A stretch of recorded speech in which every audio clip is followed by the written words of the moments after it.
24th of April 2013. Guys, as I said, I'm talking about Tom Thumb story, how those classical stories began. Tom Thumb was a filthy pig-eating bastard who wasn't even born in a flower like Thumbelina. And on top of that all, he even spoils the rats and made them bite the babies in the cradles and even the cats. And so a Pied Piper guy had to play on his flute to get rid of all those miserable mice. And just because there was this lame rat on the loose, he lived to tell his story to some tiny baby mice who had survived from the musical bullshit. Now, hearing this kind of enchanting music, the children got mad and followed the tall piper into a cave and reached Never Never Land, where the mysterious Peter Pan was born, because one of the boys and one of the girls from that cave team did a nasty thing together. And luckily this boy with wings came to be, just because it was the Never Never Land.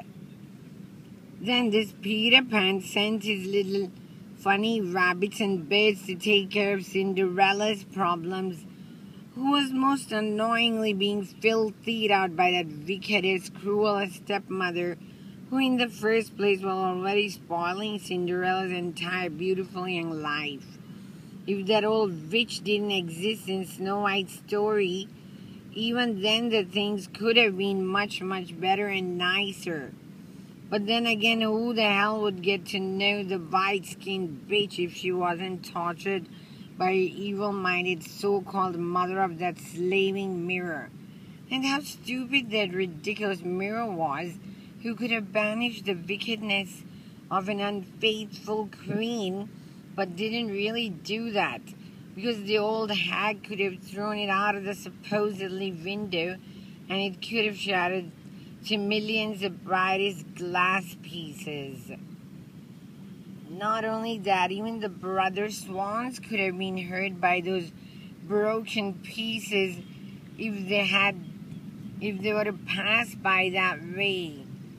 And oh, for the love of a brother's little sister could have cried more if those glasses would have hurt any of her darling brothers. And then she could never cure them of their treacherous bird's life. Who knows what would Niels do if any of those swans hadn't existed in his story? For one of those swan brothers had once lost his way and was in search of his patch. I do think Niels was a good enough boy to show him the way. And then there was Sleeping Beauty, who was waiting for tiny Tom Thumb to jump into a porridge at one time, and that really spoiled her dress and her temper. And that was how she really had gone to sleep. There was sleeping potion in that one special porridge of hers. It was only after that she had gone to see the old lady in the tower who was spinning that wheel. And you couldn't just go to sleep due to a prick of a finger. That could really sound absurd, of course. So you see, the magic of the food did do its trick after all. And it goes without saying that similar events like these happened with all the classical characters who finally realized that they were meant to be that way, or you could never have any of the stories, now could you? So there you are, guys, how those classical stories began.